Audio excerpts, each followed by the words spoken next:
ஆமாங்க, இப்போ காய்கறி விலை ஏறிடுச்சு. ஐயப்ப சீசனு.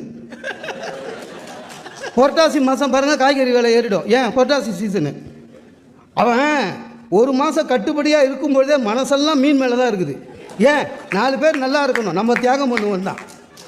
உயிர் பலிலாம் சொல்லவே முடியாது. அப்படி பார்த்தீங்கன்னா ஆர்டிக் அண்டார்டிக்கில் எஸ்கிமோலாம் என்னங்க பண்ணுவான்? தாவரமே இல்லையா அவனுக்கு? இன்னொன்று தெரியுமா? இவங்களுக்கு தெரியாது. எல்லா உணவுமே தாவரத்தால் ஒன்றும் பண்ண முடியாது. உங்களுக்குலாம் நான் ஹாஸ்பிட்டல் மேனேஜ்மெண்ட் படிச்சுட்டு ஹாஸ்பிட்டல் இண்டஸ்ட்ரியில் இருக்கேன்.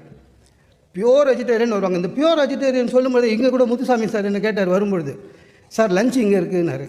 எனக்கு தெரியும்ல லஞ்ச் எப்படி இருக்கும்னு. சண்டே வெளில சாப்பிட்றது இல்லைன்னு. ஏன் சார்னாரு. நான் பியூர் நான் வெஜிடேரியன் சார். அவருக்கு ஒன்றும் புரியல. ஏன்னா வெஜிடேரியன் சொல்கிறவங்க அது ரொம்ப பெரிய பாரத ரத்னா கிரேடு மாதிரி. நான் பியூர் வெஜிடேரியன். சும்மா எங்கே இருக்குது பியூர் வெஜிடேரியன்? நீங்கள் ஒரு முறை